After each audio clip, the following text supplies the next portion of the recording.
Es tu momento de salir al aire, crear, divertirte y mostrar lo que haces. Todo con calidad profesional.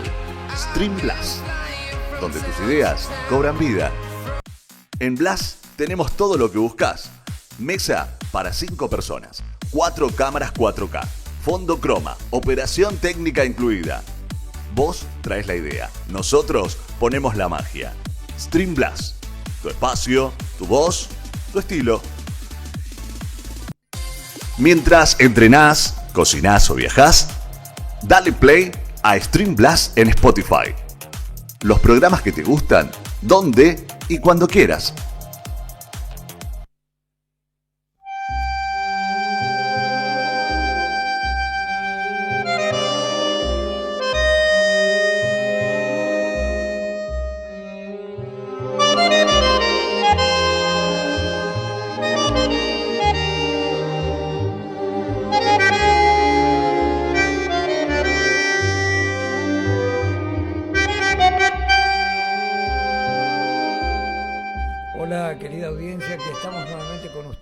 Como todas las semanas desde hace 4 años en forma ininterrumpida y con mucho gusto, porque aquí en Stream Blast, en este programa a la hora señalada, jamás hemos tenido ninguna restricción ni ninguna indicación editorial para expresarnos y hacer llegar a ustedes nuestra opinión, nuestra información, de manera tal que aquí practicamos la libertad.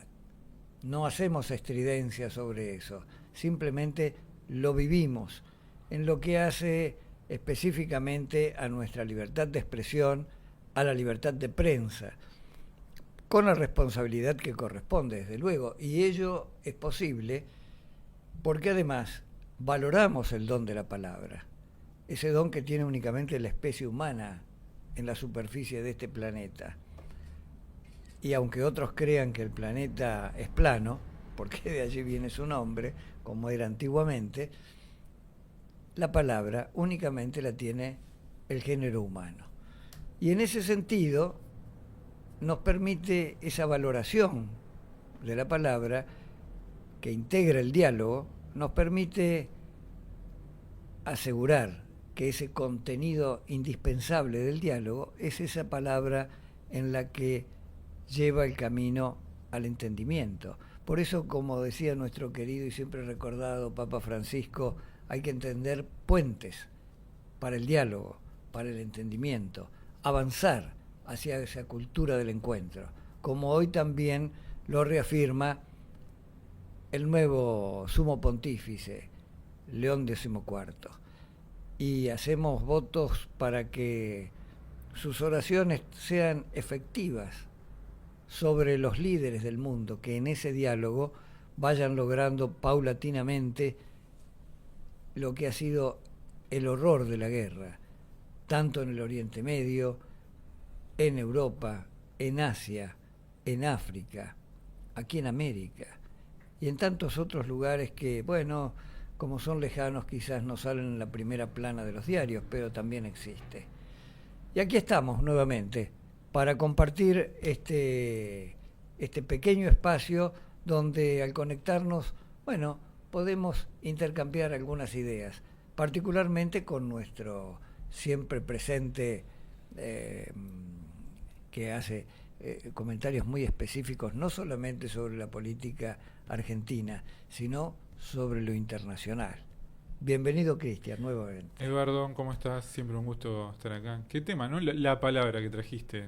Sí. Para los griegos la palabra era logos, que era Ajá. la palabra razonada. O sea, detrás de la palabra tiene que haber un razonamiento. Y en la Biblia figura primero la palabra, revelada. Claro.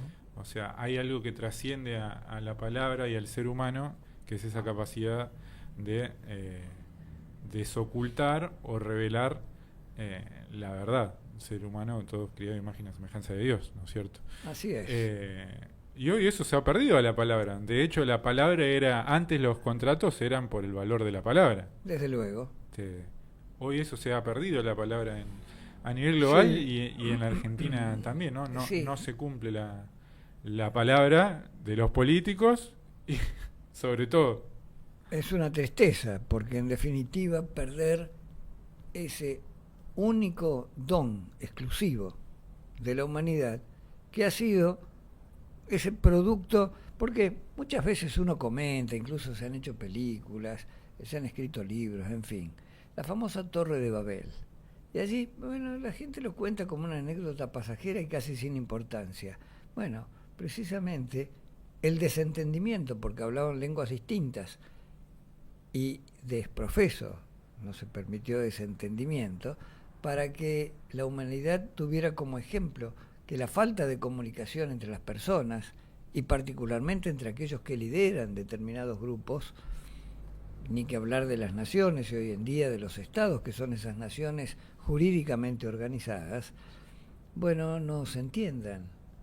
Entendemos, sí, que hay una protección de intereses nacionales por cada uno de los participantes en esa conjunción de palabras y de diálogo. Es natural que así sea. Ahora, siempre hay que tender al mayor bien y a la situación más justa para que se pueda convivir en armonía, en paz.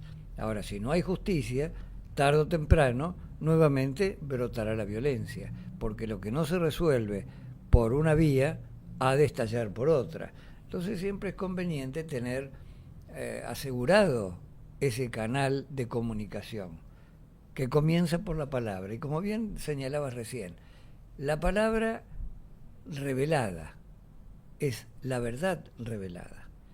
Y si no se atiende a eso, bueno, estamos en una situación donde nos están faltando pilares fundamentales. Y precisamente eso es lo que la humanidad ha perdido. Al decir la humanidad me refiero a los líderes del mundo.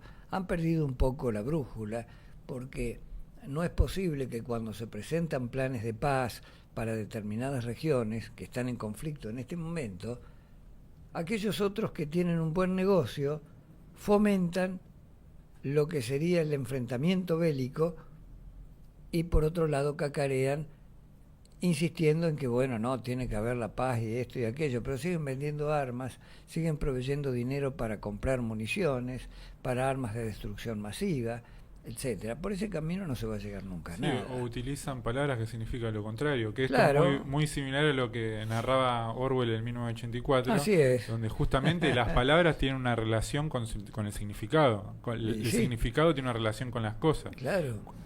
Hemos entrado en una era donde se manipula la palabra, la utilización de las palabras, para tergiversarlas, para cambiar la historia, para manipular la verdad. Para darle una orientación específica a intereses contrarios a lo que hace a la realidad, ¿no? Claro. Se construye un simulacro de realidad que en realidad es otra cosa, es una falsedad. Por supuesto, ahí estamos viendo lo que el más conocido de los planes de paz es el que ahora están tratando sobre la región de Ucrania y la región de las nuevas repúblicas independientes que se suman a la Confederación Rusa.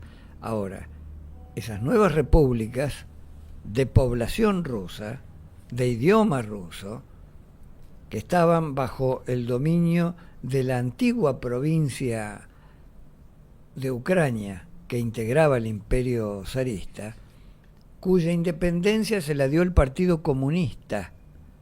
Debemos recordar eso. Ucrania es producto del Partido Comunista, no de una lucha como fue la lucha independentista de los libertadores de América. Nada de eso ocurrió en Ucrania, al contrario, fue el Partido Comunista el que le dio la independencia a la provincia zarista. Y luego de la Segunda Guerra Mundial se apoderaron de ese sector de territorio ruso, con población rusa, idioma ruso, y hay que ver lo que fue, con posterioridad al desmembramiento de la Unión Soviética, el tratamiento discriminatorio y opresivo contra la población que ocupaba esos territorios hoy independientes liberados por Rusia. Entonces, el actual dictador ucraniano pretende continuar con eso porque sabe que está absolutamente perdido, no perdido en la confrontación bélica, que ni siquiera debió haber existido, sino que desde un principio debieron haber negociado, sino que por el contrario, lo que sabe es que todo lo que tomó tiene que pagarlo. Cada misil que ha disparado tiene que pagarlo. Es decir, la deuda monstruosa que le generó al Estado ucraniano, ahora tiene que devolverlo. Entonces, lo que hace la Unión Europea, y esta vez avalado por el Imperio Británico, que tiene intereses mucho más allá que la Unión Europea misma, es precisamente esa situación. Continuar con un Estado beligerante para debilitar, creen ellos, a la Confederación Rusa, y en definitiva lo único que buscan es mantener sus negocios. Por eso se oponen a la propuesta del presidente norteamericano. Y esa situación no va a mejorar, no va a mejorar. Y tarde o temprano, el presidente norteamericano ha de hablar con el presidente de la Confederación Rusa y llegarán a un acuerdo donde la falta de provisión de armamento y la falta de provisión de fondos a la OTAN va a hacer que la OTAN se retire y que las repúblicas que integran, repúblicas no porque varias monarquías, digamos los estados que integran la Unión Europea, bueno, tengan que claudicar finalmente. Bueno, sucede siempre que en estas negociaciones, durante y después de la guerra, negocian los vencedores, ¿no es cierto? Claro. En este caso, Trump está haciendo la negociación con Putin, donde indefectiblemente Zelensky va a tener que someterse a la decisión de los ganadores de la guerra.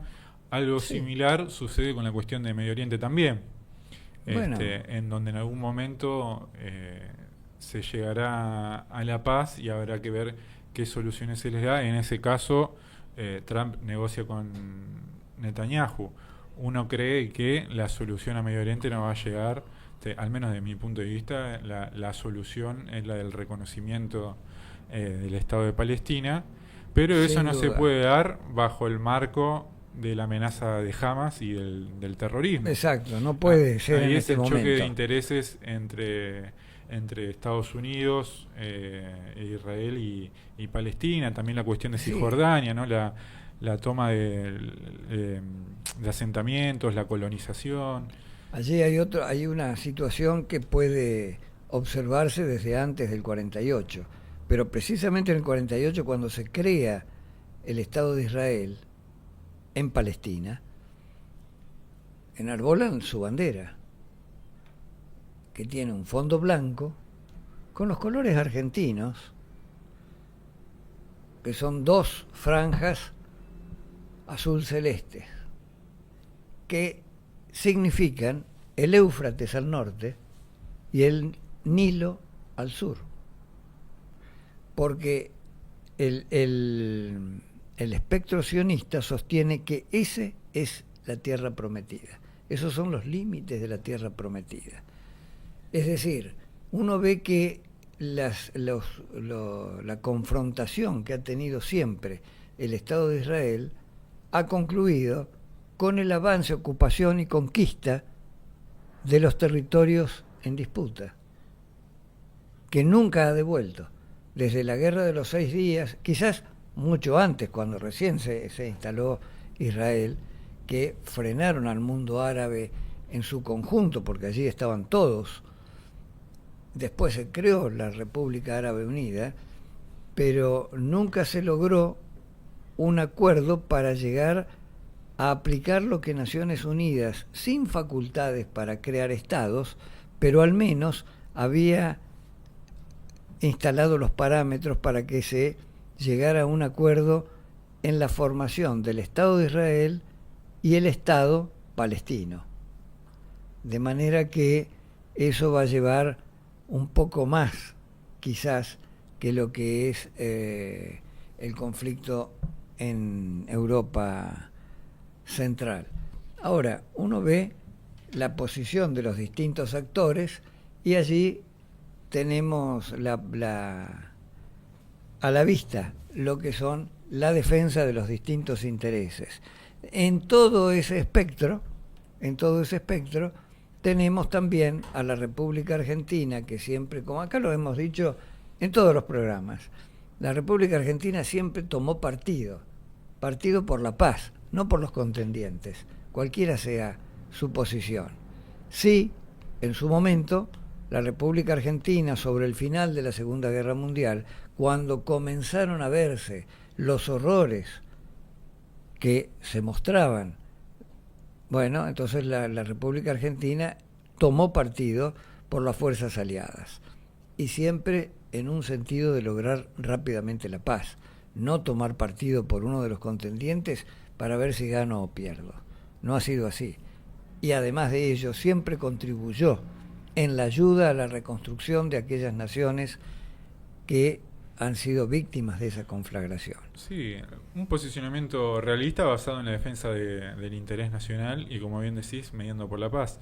Fíjate la situación que está sucediendo ahora, lo vengo siguiendo en Italia con Meloni, donde ha tenido posiciones en favor de Israel, pero también así de Palestina. De hecho, ahora hace unos días hubo un encuentro donde estuvo Abbas en el encuentro de la juventud de Fratelli Italia, y estaban mencionando la cuestión de la creación del Estado palestino, donde, según distintos sondeos de la opinión pública, se encuentran a favor de la creación de ese Estado. Ahí llegó Martín. Bienvenido. Martín, querido compatriota, ¿cómo andás? ¿Cómo andas, Cristian? Bien, todo gusto de bien. verte. También, hace un tiempito no nos vemos. Sí, estaba abajo y no sé si no sonaba el timbre. Puede ser, puede porque ser. de acá puede a lo ser. mejor no se oye, claro. Le contamos a la audiencia, hoy tenemos un invitado estelar. Aquí está Martín Ayerbe, que nos va a ilustrar en algunas cosas que en la República Argentina no se tienen muy en cuenta y quizás sean las columnas de nuestra nacionalidad. Un poquito más acá, me indican desde allá, porque nuestro alma mater, ahí está mejor, ¿no? Bueno. Ahí está. Así que bueno, acá llegaste estábamos. justo, estábamos Ajá. hablando de un tema, no, para nada, la cuestión de Israel y Palestina. Casi nada. No, estábamos hablando justamente de la situación. Vamos a empezar para charlar vamos de lo global a lo particular, la cuestión geopolítica. Bueno, en este caso estábamos hablando de la cuestión de Israel, conflicto palestino. Si querés, ahora nos explayamos por eso, pero podríamos empezar para saber cómo ves la situación del mundo hoy. Al menos nosotros, desde nuestra mirada, vemos que hay una disputa entre lo que son fuerzas nacionales y fuerzas globalistas, o posiciones conservadoras, sobre todo más en lo cultural, frente al liberalismo, al progresismo, en ese ámbito, y también en lo económico. ¿Cómo te posicionás vos? ¿Cómo ves que debería ser la posición de Argentina en esta disputa, ¿no? que claramente estamos viendo? Bueno, yo creo que está sobreabundante el diagnóstico general en todos los ámbitos, ¿no? Así que, más que diagnosticar, voy a plantear nuestra posición de manera directa, que es: nosotros necesitamos de la unidad iberoamericana para poder ser conversadores del mundo y de las cosas con las otras naciones y pueblos. Entonces, para esto tiene que haber una unidad práctica, que es para nosotros una ley de almirantazgo iberoamericana, que sobre la base de la reserva de carga del flete marítimo de cada nación respecto a su comercio exterior, podamos hacernos de la mitad de las cargas de las importaciones y exportaciones, pero reservar el 100% del cabotaje continental para las marinas mercantes de nuestras naciones. ¿Esto qué haría? Uniría la actividad portuaria de nación con nación, uniría la actividad de navegación.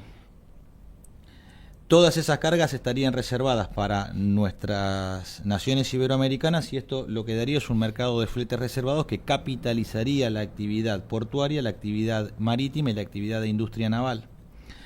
A la vez, esto permitiría que las construcciones navales unificaran en su factor de escala el tipo de tecnología en lo que es motores, motocompresores, maquinarias de cubierta, radares, sonares, radiogoniómetros, radios UHF, VHF, todo lo que el buque necesita para moverse y posicionarse. Entonces, en estos términos, esto naturalmente haría que el intercambio entre nuestras naciones, habiendo líneas marítimas que nos vinculan de manera constante, permanente, esto permitiría que esas líneas de navegación pudieran asignar cargas que hoy no están asignadas, e intercambiar nosotros el café de Colombia y Venezuela por la carne roja argentina, en vez de tomar el jugo de Paragua que tomamos acá, y ellos que se comen unos mamut o unos búfalos que son para nosotros incomibles. Claro. Entonces, ¿Esto qué generaría? Bueno, imagínense una geopolítica de la proteína animal, una geopolítica de la proteína roja, donde eso fomentaría que un plan ganadero de reserva de vientres, de banco de carne y banco de vientres en la Argentina, bajando el ratio del 29% al 23% de sacrificio, nos permita a nosotros tener 50 millones de vacunos reservados para el mercado interno y 200 millones de vacunos, que se puede alcanzar esta cifra en 10 años de una política constante en este sentido como yo planteo, poder permitir que ese intercambio alimente a nuestros hermanos y eso genere vínculos profundos, porque todos quisieran comer la mejor carne del mundo que hacemos los argentinos. Entonces esto es una manera práctica de vincularnos continentalmente, y esto también permitiría que el mayor poder en la negociación de los bloques continentales. En este momento, por ejemplo, se está discutiendo la compra de los F-16 a Dinamarca. Son aviones viejos, eso no quiere decir que sean malos, porque los Mirage, los Super Etendard, los Kafir, los Dagger, argentinos, de origen francés y de origen israelí, siguen siendo hoy muy buenos aviones. Por eso nosotros, ¿qué planteamos? No desmantelar los aviones que pelearon en Malvinas 82. Hay que sentar a los franceses para negociar la licencia y la fabricación bajo licencia. Aquí. De En Dassault. Claro. Aquí en la Argentina, en nuestros talleres aeronáuticos. Segundo, la idea de hacernos de los aviones escandinavos que hoy fabrican los brasileros por el convenio que han firmado con Embraer, eso fue intervenido por Inglaterra. ¿Cuál es la condición que pone Inglaterra? En una relación bilateral que estamos hablando entre la península escandinava y Reino Unido. y Brasil. Ah, el de Brasil. Claro, sí. fabrica La Brasil. conversación, Claro. la conversación es entre la península escandinava y Brasil, que es donde ese avión se integra.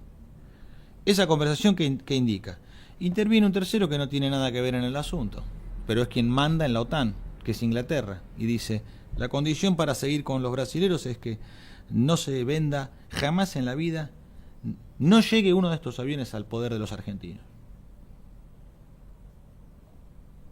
Brasil, para poder terminar de firmar este acuerdo, ¿qué dijo? Disculpa, argentino, pero yo para seguir, si no tenemos planes mutuos y planes en común, Claro, en unidad continental, y yo tengo que seguir, porque a mí esto sí me permite hacerme de la transferencia tecnológica y conocimiento estratégico a través de la fabricación de estas armas de guerra. Y una vez que se aprende, si se sigue, uno alcanza la autarquía en la producción. Entonces hay que pensar en grande.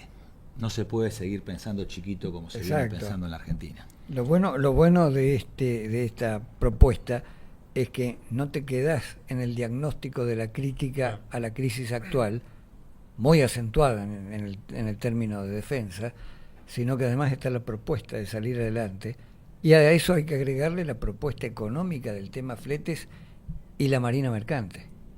Nosotros teníamos en tiempos gloriosos una instalación de producción de naves propias, que hoy está desmantelado. Claro que eso, sí. Eso hay que llevarlo adelante. Porque el astillero Río Santiago está paralizado. Ajá. Por todos los gobernadores que desde Felipe Solá para acá vienen pasando por el astillero y vienen paralizando las construcciones que se firmaron además con Petróleos de Venezuela. Un barco de diseño español, como los buques que ya tenía PDVSA en su momento, que después se terminó rediseñando porque los gallegos no largaban el astillero estaba en liquidación, pero el liquidador era el Boston Consulting Group, y cuando el Boston Consulting Group se prenden las sirenas de que Petróleos de Venezuela está contratando con el astillero Río Santiago, el astillero de Perón,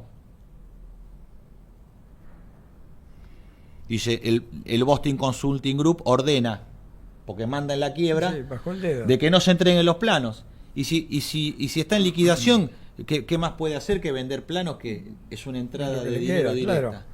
Bueno, ahí es donde se juega la geopolítica. Si no, parece que todo es mercado y que la política está subordinada al mercado. No es así, nunca el mercado subordinó la política, siempre hay política detrás.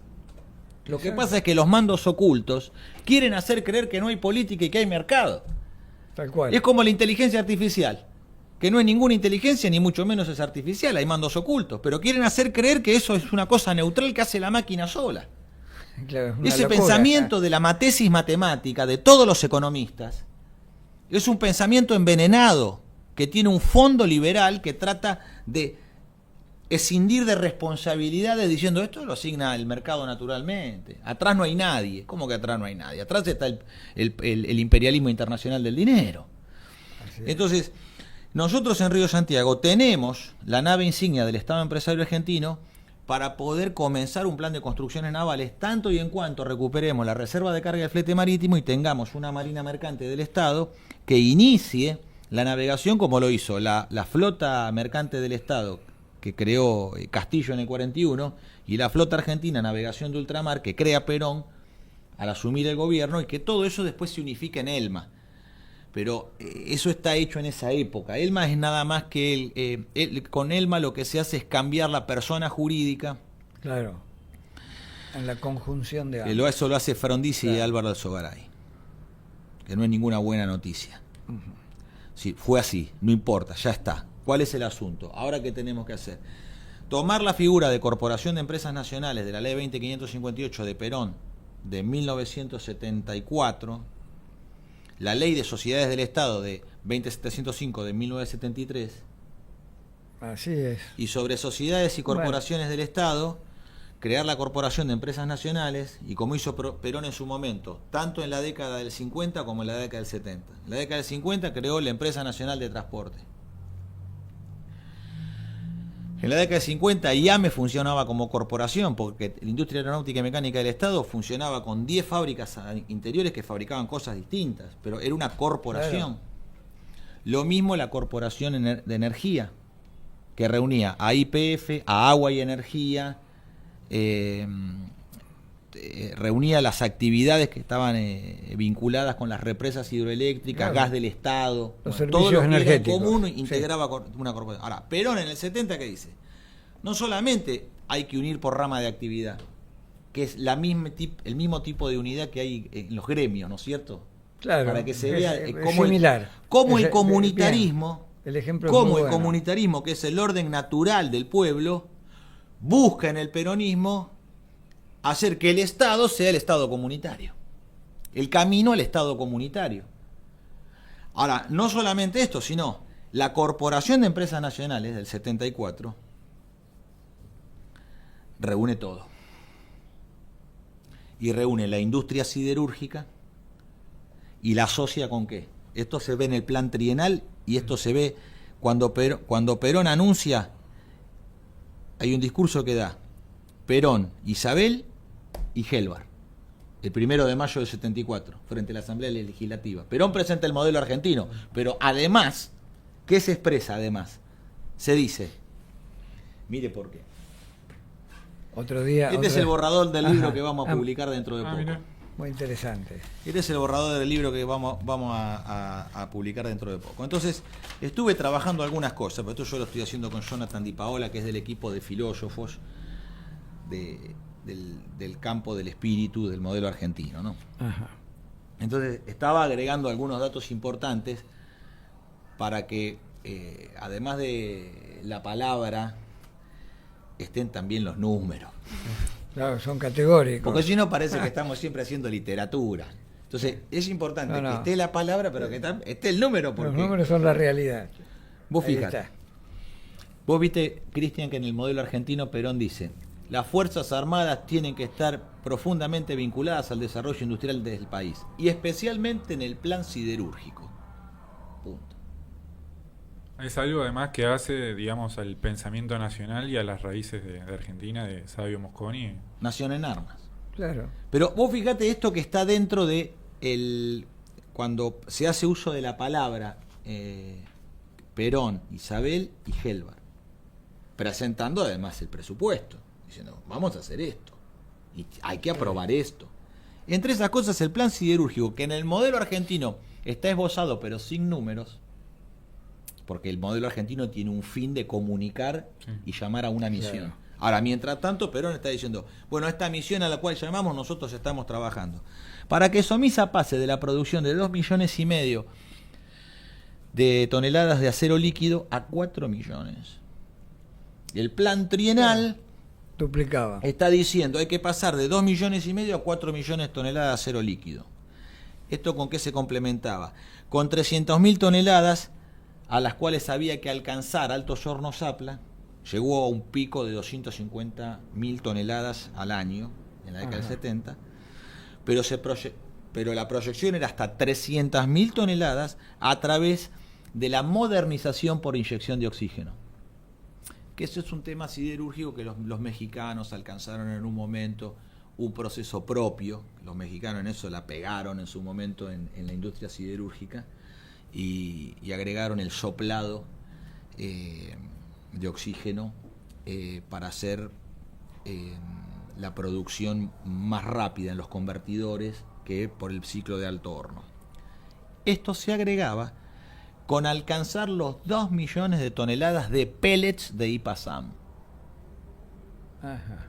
Para que el mineral de hierro, el pellet, no el mineral, procesarlo, calcinarlo, sinterizarlo, para eliminarle el fósforo y el azufre que tuvieran de exceso, y ese pellet, esa lenteja, se cargaba desde Sierra Grande al puerto de aguas profundas de IPASAM, que es el puerto de Punta Colorada, y se cargaban en los buques minerareros y se llevaban hasta Somisa.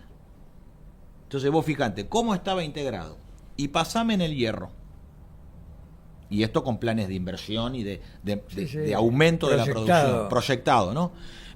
El mineral lo saca IPASAM. Elma, la flota mercante, transporta. Somisa funde. Hace chapa naval. Baja en carbono, baja en fósforo, claro, y baja en azufre. Y esa chapa naval la manda al astillero Río Santiago. Y el astillero Río Santiago hace los barcos que va a usar Elma para ir a buscar el mineral de hierro. ¿Ves que hay un círculo virtuoso en la corporación de empresas nacionales? Claro, bueno, eso suponía justamente una nacionalización, digamos, de la logística, si se quiere también del comercio, pero hoy tenemos, por ejemplo, y quería saber cómo se resuelve esto, que todo lo que tiene que ver con lo que es lo que hace el comercio, que es la logística, el transporte y, valga la redundancia, la comercialización, está en manos de un conglomerado monstruoso que es Covantis, que juntamente reúne a COFCO, a Cargill, a Dreyfus. Bueno, esto se constituye en las multinacionales del comercio exterior de los granos: Cargill, Continental, Archer Daniels Midland, Dreyfus, Bunge. Bueno, se decía las 5 hermanas, ¿no? En la década del 70. Otras bandas, digamos, no las del dólar. Otras bandas. Bueno, eso manejan el alimento hace 500 años. Hace 500 años. Y manejan las leyes de la navegación, por lo menos desde el Acta Cromwell, 1650. Y ese es el derecho marítimo vigente, que es el derecho marítimo del inglés. Y ese derecho marítimo termina siendo el derecho positivo, contractualista, materialista, utilitarista, nominalista y ateo que rige el mundo. Y el derecho actual de propiedad, incluso llegando a esta tarjetita, al documento nacional de identidad, que es una expresión del almirantazgo inglés en la propiedad de los seres humanos. Tema profundo para ver desde la filosofía del derecho. Estamos trabajando en ello porque eso constituye los objetivos finales de la ley del almirantazgo, que significa sacar esta degeneración que es el derecho positivo sobre nuestra tierra y volver a enraizar el derecho natural. Ese es el combate civilizatorio en el campo de la guerra espiritual y de la filosofía contra nuestros enemigos ingleses. Hacía mucho no escuchaba algo profundo como lo que estás diciendo. Desde la época, creo, en que estudié filosofía del derecho. Bueno. Es decir, esa situación que marcó la historia de la humanidad no es solamente que afecta a la Argentina, afecta al planeta, y las consecuencias de eso las estamos padeciendo hoy. Y la concentración que señala Cristian en las multinacionales, porque constituyen un continente. El globalismo, ¿qué es? Es la continentalización del capital, porque constituyen Claro. un único continente, que es la bandera del Uno dinero. solo. Entonces los tipos actúan con cotos de caza. El mercado de comercio, de flete marítimo de la Argentina, ahí no compite ni discute nadie. Ahí está repartido perfectamente y todos tienen su porcentaje de participación. En la carga containerizada, Maersk Sealand, Hapag-Lloyd, Hamburg Süd, Mediterranean Shipping Company, Compañía Marítima Media Frectemont, Antares de Chile, que si rascás la pintura, atrás está la Ya se Union sabe. Jack.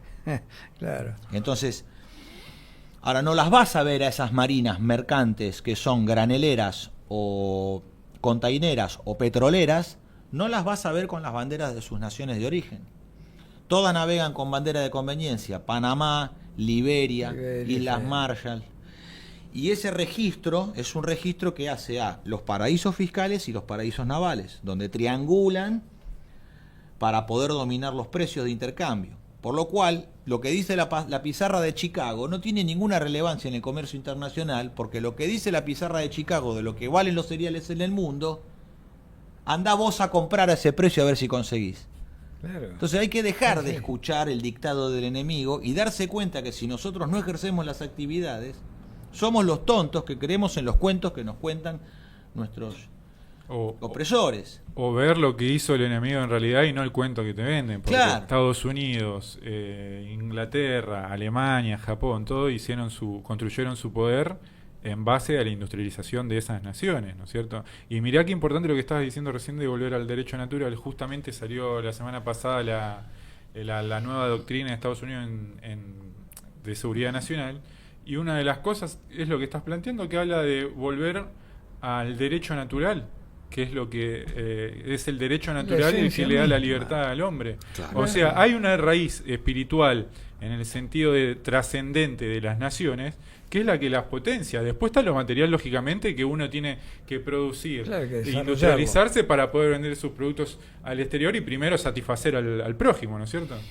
Entonces, en esto que busca volver a enraizar el derecho natural, va con una fuerza de aplicación que tiene la flota mercante, el comercio, porque quien tiene la capacidad de transportar tiene la capacidad de comerciar. Desde El que luego. tiene la capacidad de comerciar tiene la capacidad de pedir un producto que anda buscando.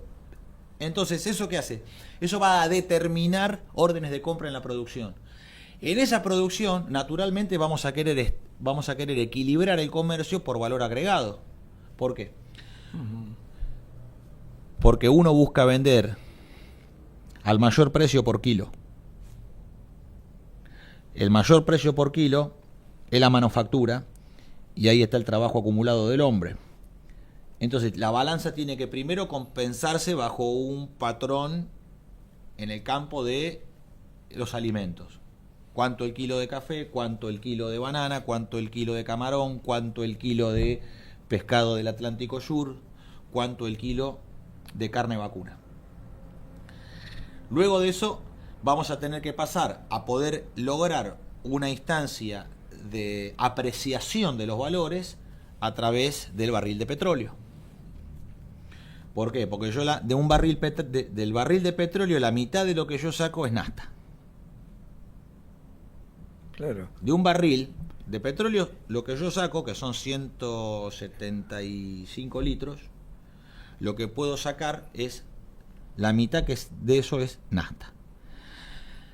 Ahora, yo puedo medir en nafta, medir en diésel, porque yo para levantar la cosecha necesito gasoil. Entonces el equivalente en gasoil es cómo hacen las cuentas los chacareros argentinos.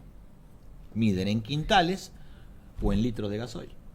porque el precio no es el valor de la moneda argentina respecto al dólar. Claro. Para el chacarero, la cuenta anda o no anda, acá? si son Claro. tantos litros de gasoil, porque es lo que yo voy a usar para levantar la cosecha. Depende si hago soja, si hago maní, si hago Según trigo, si lo hago que sea, alfalfa, claro. o si hago ganadería. Y lo otro que mide es como en la industria láctea.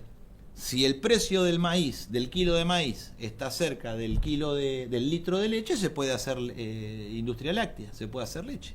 Si el precio del maíz no Claro. está ajustado al litro de leche, y no se puede hacer nada, querido.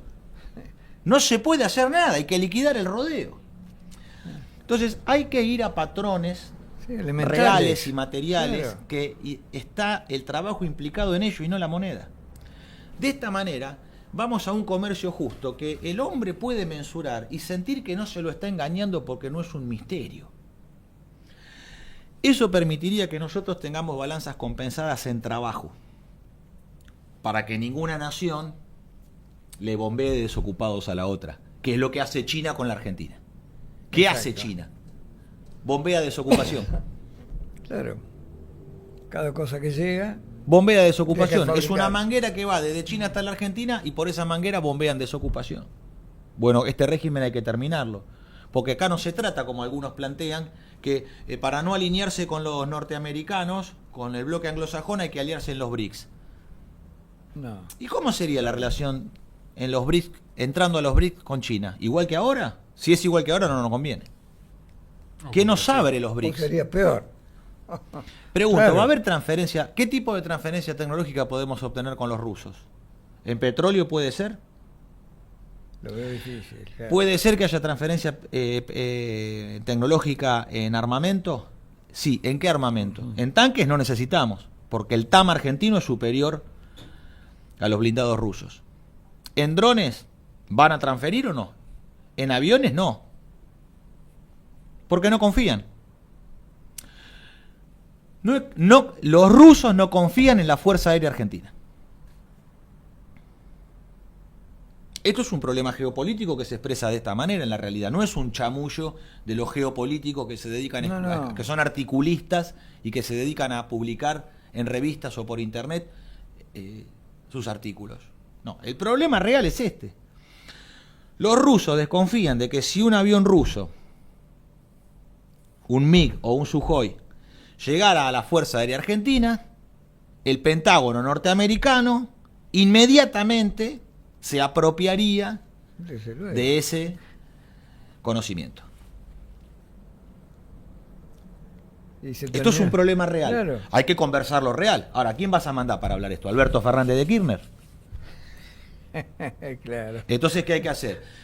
Tenemos que recuperar el Partido Justicialista. Hay que nombrar en el Partido Justicialista, en el Consejo Superior, lo tiene que presidir un ordenador ético.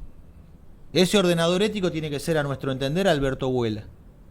Ajá. Porque Alberto Buela es un hombre que ha trabajado toda la vida para el movimiento obrero, siempre asesoró a la CGT, siempre dio consejo, trabajó, investigó, se ha dedicado al comunitarismo argentino, se ha dedicado al concepto de organizaciones libres, se ha dedicado al gremialismo, se ha dedicado a la comunidad organizada, ha escrito recientemente la teoría del peronismo, explicando que es un dispositivo de poder, explicando con claridad para los jóvenes, sobre todo, que separamos Estado de gobierno y pueblo libremente organizado, y que las organizaciones libres son factores concurrentes al Estado, pero no son el Estado ni tampoco son el gobierno. Claro. Que el gobierno tiene que ser la pieza de sacrificio, porque no se puede poner a las organizaciones libres en la decisión de gobierno porque es quemarlas. Y hay que preservarlas.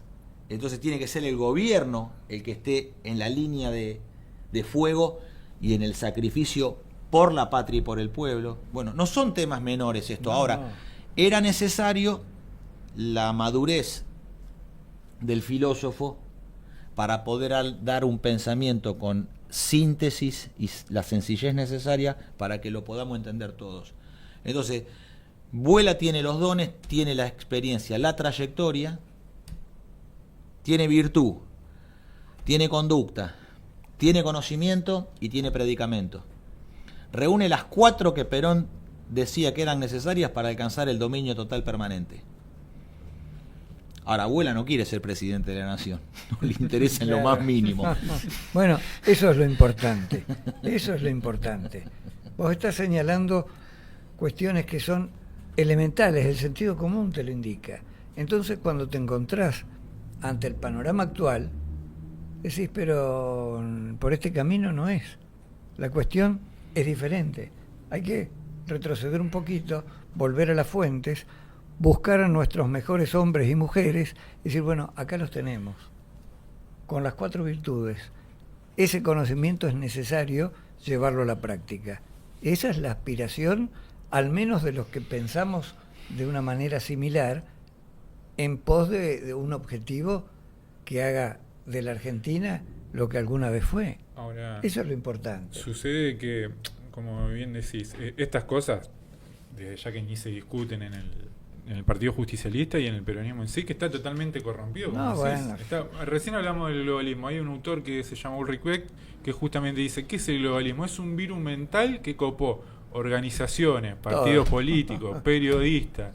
¿Qué es la gestión neoliberal? Es la supremacía de lo económico por sobre lo político, lo cultural, que en realidad se parece a su máximo enemigo, que es el marxismo, porque es el marxismo en la gestión del Estado, que termina siendo funcional, lógicamente, como siempre, al liberalismo. Ahora, ¿cómo se hace eso? Cuando uno ve en el estado de podredumbre en que se encuentra el peronismo, yo digo que hay que destruirlo, porque no se salva prácticamente nadie, lo puedo contar con el dedo de una mano, ¿no? De la dirigencia actual del peronismo, y estoy siendo bueno. Ahora, sucede lo contrario bajo por ahí en la militancia, en la juventud, que la hacen de lado y te marginan. Bueno, lo sabemos bien. Te han cancelado charla, me han cancelado a mí, a todo el mundo. Sí, sabemos lo que sucede. En el peronismo hoy te censuran, te marginan si expresás algo que sea contrario a las ideas liber-progres. Estamos proscriptos nosotros. Estamos prohibidos y proscriptos, porque es así como dice Cristian. Nosotros lo que pasa es que como no somos llorones porque despreciamos la idea de victimización que el kirchnerismo ha instalado en la comunidad nacional, que ya no es tan comunidad y se parece más a una sociedad, y ya más que una sociedad está tendiendo a convertirse en una horda, en tribus y hordas. Una secta maldita. Hay que volver a fundar la polis argentina. Tuvimos una polis, la hemos perdido. Hay que volver a fundarla. ¿Cómo se va a fundar la polis? ¿Con los actuales jueces? ¿Con el actual Sanedrín que conduce el Partido Justicialista? No. Con los emboscados, con todos los emboscados, que nos dimos cuenta de la emboscadura y que hemos podido hacer de la intemperie en la cual vivimos un arte de vivir. Así que no nos preocupa a nosotros vivir a la intemperie, lo hemos vivido durante tantos años. ¿Viste cuando a veces te dicen, Cristian, no hables así porque te vas a quedar afuera? Afuera, vivimos afuera nosotros. ¿Afuera de qué? No sé cuándo estuvimos adentro. No hables así, no digas eso. No, cuidado porque te vas a quedar afuera. Muchachos, nosotros vivimos a la intemperie toda la vida, no hay problema. Vivir unos años más, morir a la intemperie, para nosotros no es ningún deshonor. Entonces hay que hacer de esta intemperie la conciencia de la emboscadura para poder marchar nosotros de la periferia al centro. Hay que entrar a Jerusalén en un domingo de Ramos. Muy bien. Hay que lograr nosotros la aclamación para que el pueblo argentino, si nosotros brindamos un modelo argentino para el proyecto nacional, que el proyecto sea tan bueno, bondadoso y verdadero, que tenga esplendor de verdad. Si tiene el esplendor de la verdad, el esplendor Weri, bueno, el pueblo argentino lo va a aclamar. Y cuando aclame, dará la potestad porque reconoce que hay autoridad. El hombre argentino está mal. Todos estamos un poco mal. Todos estamos un poco angustiados, todos estamos un poco tristes, todos estamos bastante preocupados. Ahora, no hay que desfallecer, no hay que perder la alegría, y en eso los argentinos hemos hecho de la ironía una resistencia para no amargarnos y dejarnos derrotar espiritualmente. Entonces a veces nos reímos de nosotros mismos y de los males que sufrimos, pero es un acto vital ese de burlarse incluso de lo que nos pasa. Nos da fuerza. Nos da cierta fuerza porque nos sobreponemos a ello. Y desde allí nosotros tenemos que en el modelo argentino dar el continente de unidad, porque el modelo argentino es de todo, pero no es de nadie. Y así va a ser. En el modelo argentino hay que edificar. No es un tema de disputar y nombrar un secretario general del modelo argentino. Lo que hay que lograr es edificarlo. Porque lo que es importante es que el proyecto tenga esplendor de verdad. Si es así, el único que puede dar el sí al esplendor de verdad es el pueblo. Martín, en tu síntesis de hoy has logrado un avance estupendo, sobre todo para el conocimiento de nuestra pequeña audiencia que se va replicando. El tiempo es tirano, ¿viste? Dice siempre en la radio, ya nos pasamos el tiempo, pero no importa porque estás convocado para seguir en otros programas. Claro que sí, con gusto. Esto fue apenas un aperitivo. Vamos a seguir adelante, no solamente hablando en el programa para que la gente se entusiasme, sino que además hay que trabajar en serio. Hay que trabajar cotidianamente para lograr ese objetivo. Por eso, aquí lo único somos como un granito de arena, pero con ese granito de arena también se edifica. Y acá estamos, con Martín Ayerbe, un invitado estelar, digamos, para hoy, porque con claridad va a lo profundo. Cristian Taborda, que siempre está en el programa, es parte del programa, también es un estudioso que nos hace comprender muchas de aquellas dificultades que no nos permiten ver la masiva máquina trituradora de cerebros que es la comunicación en manos monopólicas. Hoy desde aquí tenemos la posibilidad de avanzar un poquito. Querida audiencia, aquí le agradecemos a Martín Ayerbe por estar presente, lo mismo a Cristian Taborda, a Agustín, nuestro operador, que es el alma mater, sin él no podríamos estar con ustedes. Como siempre les digo, nos vemos la semana próxima, lógicamente aquí, a la hora señalada, por Stream Plus. Gracias.